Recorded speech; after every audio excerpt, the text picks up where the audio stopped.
Hello friends, in my previous lecture discuss about site exploration purpose.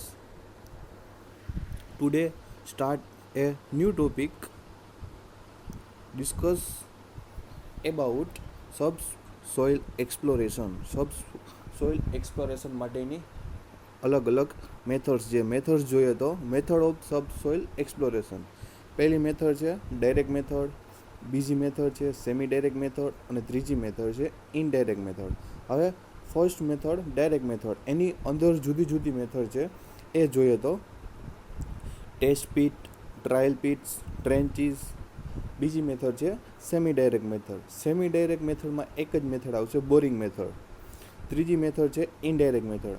Indirect મેથડમાં બીજી બે method છે, sounding અને જીઓફિઝિકલ.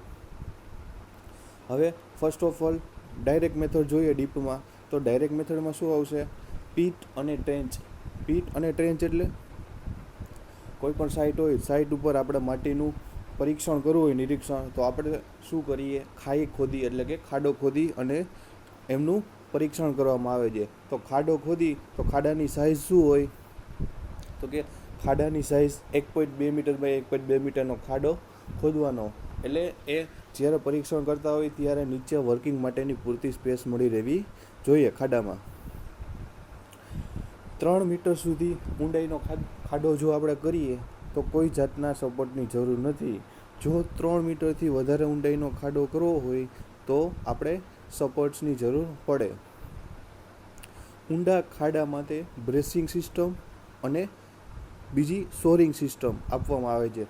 સોરિંગ એટલે આપણે કન્સ્ટ્રક્શન ટેકનોલોજીમાં જોયું કે કોઈ હાયર સ્ટ્રક્ચર હોય, ફાઉન્ડેશન, એને સપોર્ટ માટે આપણે સોરિંગ કરીએ. અને બ્રેસિંગ એટલે ડાયાગોનલ ડાયરેક્શનમાં સપોર્ટ આપી, એને કહેવાય બ્રેસિંગ સિસ્ટમ. ટ્રેન્ચ એ કાંઈ નથી, એક લાંબો અને ચીચરો ખાડો છે, એને કહેવાય trench. Second method drift and shaft. બીજી છે ડ્રિફ્ટ એન્ડ શાફ્ટ. ડ્રિફ્ટ અને શાફ્ટ મેથડ છે એ ક્યારે યુઝ થાય?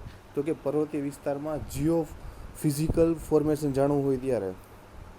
હોરિઝોન્ટલ ટનલ બનાવવાની, પર્વતીય વિસ્તાર જે ખડકવાળો વિસ્તાર, એમાં હોરિઝોન્ટલ ટનલ બનાવી એમને શું કહેવાય? ડ્રિફ્ટ. ડ્રિફ્ટનું સખત સ્તર પથ્થરમાં ક્લિયરમાં 1.5 મીટરની પહોળાઈ અને 2 મીટરની ઊંચાઈથી ઓછું ન હોવું જોઈએ.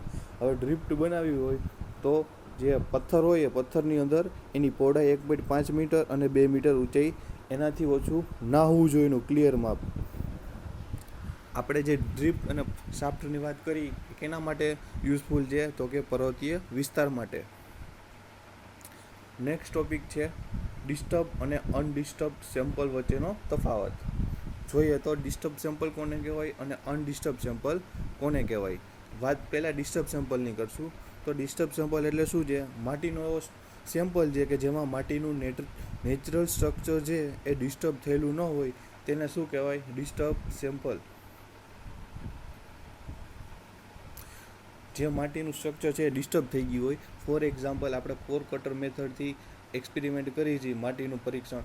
કોર કટર મેથડમાં ડોલીને આપણે જમીનમાં દાખલ કરી અને પછી નીચેથી આપણે કોર કટરને ઉપાડીએ અને જે સેમ્પલ ડિસ્ટર્બ થઈ જાય છે એને શું કહેશું? Disturb sample.